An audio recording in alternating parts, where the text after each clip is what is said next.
नमस्कार, आप सबका स्वागत है हमारे चैनल नेक्स्ट 9 न्यूज पर। मेरा नाम है दीपक गुप्ता। आप सभी को बता दें कि महाराष्ट्र में जिस तरीके से शिवसेना को लेकर बवाल मचा हुआ है, सुप्रीम कोर्ट और 5 जजों की संविधान पीठ इस मामले पर अपनी सुनवाई करती नजर आ रही है। लेकिन सुप्रीम कोर्ट ने आखिर 5 जजों को ये केस क्यों ट्रांसफर किया, ये भी समझने के लिए बहुत ज्यादा आवश्यक है कि 5 जज को क्यों ट्रांसफर किया गया है। और अभी तक वो जो सुप्रीम कोर्ट के 8 सवाल बताए जा रहे थे, 5 जज तय करेंगे उन 8 सवालों का फैसला। और इस मामले पर शिंदे और उद्धव गुट की तरफ से क्या बयान सामने आए, वो भी आपको एक एक करके बताते हैं। दरअसल पहले कुछ जानकारी दे दें यहाँ पर आर्टिकल के जरिए कि किस तरीके से यहाँ पर सुप्रीम कोर्ट का मामला क्यों 5 जजों को ट्रांसफर किया गया और 8 सवाल क्यों इतने ज्यादा मायने रखे जा रहे हैं। तो आपको खास आर्टिकल के जरिए समझाने की कोशिश करते हैं समीकरण जो है राजनीतिक।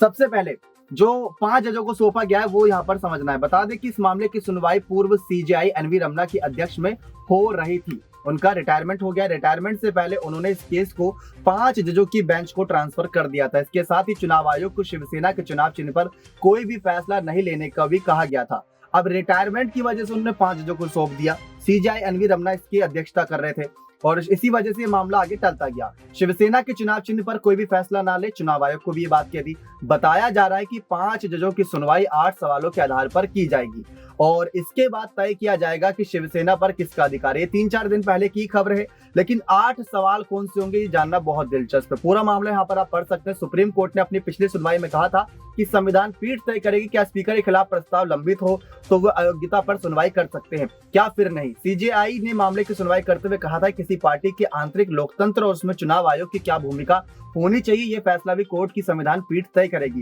दरअसल विधायकों की अयोग्यता को लेकर सुप्रीम कोर्ट में भी सुनवाई करनी है। सीएम एकनाथ शिंदे समेत गुट के 16 विधायकों ने स्पीकर के फैसले के खिलाफ कोर्ट में याचिका लगाई थी। इसके बाद शिंदे गुट की तरफ से शिवसेना पार्टी पर भी अधिकार का दावा किया। शिंदे की बगावत सबने देखी थी। तो ये पूरा मामला आप सभी को बता दिया किस तरीके से इस मामले को लेकर यहाँ पर सुनवाई आगे की जा रही है। लेकिन 8 सवाल, सबसे इंपॉर्टेंट यही कड़ी है कि 8 सवाल 5 जज क्या तय करते हैं इस मामले में। 8 सवाल आखिर क्या हो सकते हैं कि शिंदे गुट ने बगावत क्यों करी, दल बदल कानून क्या है, और साथ ही साथ इन्होंने जो शिवसेना पर अपना दावा करा वो किस हक में करा, और वहीं उद्धव ठाकरे का इस पर क्या मानना है। और वहीं दूसरी तरफ महाविकास अघाड़ी सरकार की भी कहीं ना कहीं कुछ बातें स्वीकार करते नजर आएंगे। देवेंद्र फडणवीस ने भी इस मामले पर याचिकाएं दर्ज कराई थी। तो वहीं दूसरी तरफ जो बैठकें हो रही थी, जब बगावत हुई थी उस वक्त बैठकें भी हो रही थी कानूनी रूप से, जिसमें विधायकों का मौजूद रहना बहुत जरूरी था क्योंकि महाराष्ट्र की आर्थिक नीतियों पर वहां फैसले लिए जाने थे। लेकिन वो वहां पर मौजूद नहीं थे, इसी वजह से उनको अयोग्य ठहराने की बात कही जा रही थी। लेकिन ये जो 5 जजों के 8 सवाल हैं, ये तय करेंगे शिवसेना किसकी। लेकिन आप कमेंट सेक्शन के जरिए जो अपने कमेंट्स अपनी राय दे सकते हैं कि शिवसेना की आप किसके पक्ष में देखना चाहते हैं, शिंदे गुट या उद्धव गुट की तरफ। शिंदे गुट ने साफ कह दिया है कि चुनाव चिन्ह और इन सब मामले से उन्हें कोई फर्क नहीं पड़ता क्योंकि जनता उन्हें पसंद करती है।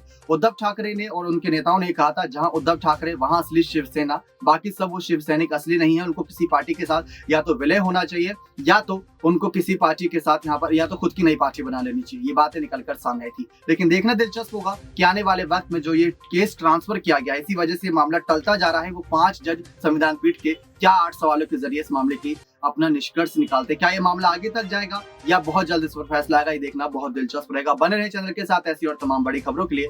बहुत बहुत धन्यवाद।